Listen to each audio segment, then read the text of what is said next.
warm good afternoon to our respected panel of judges, teachers, and all of my beloved participants present over here. Today I, Ashri Raunier, am standing in front of you all to deliver a short speech on the topic, Save Forest, Save Life. So without any further delay, let's get started.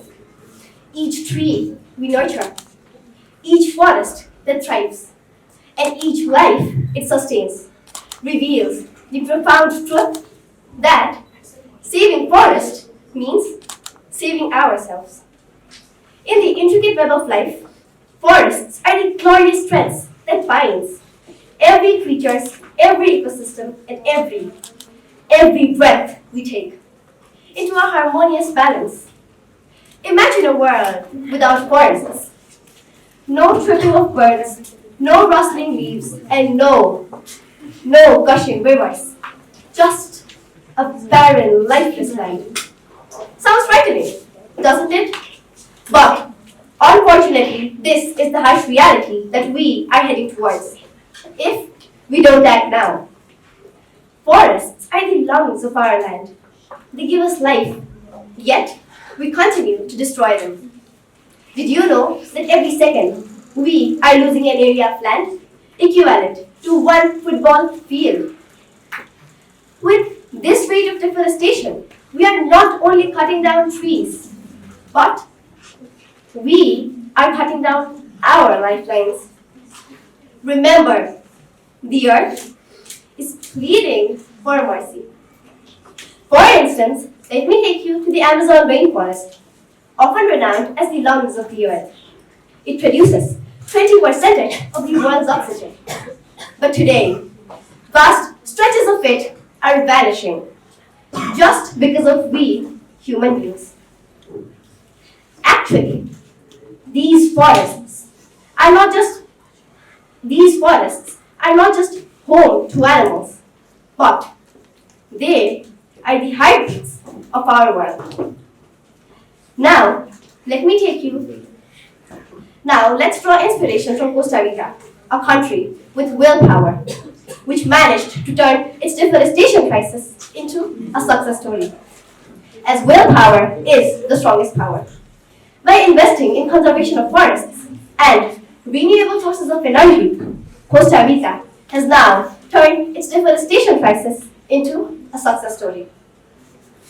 Now, actually, the importance of forest is not just scientific, but it's personal. It's deeply personal.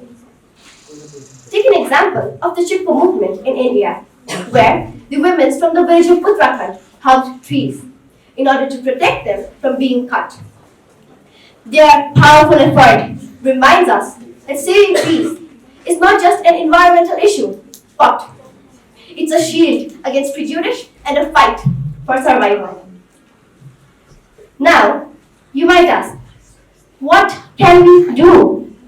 Well, the answer lies in simple, yet ineffective actions. Start all by reducing the use of paper and go digital whenever possible. Spread awareness about conservation of forests. Support afforestation drives in your area. And most importantly, demand for stricter and stricter laws against deforestation. Well, in my personal opinion, if you ask me that what can we do to protect the forest, then my answer would be start planting trees on your birthday.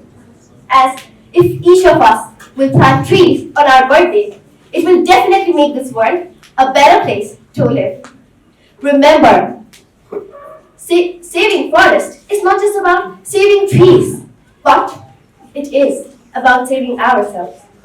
As without forests, there would be no rain, no oxygen, and hence no balance in nature.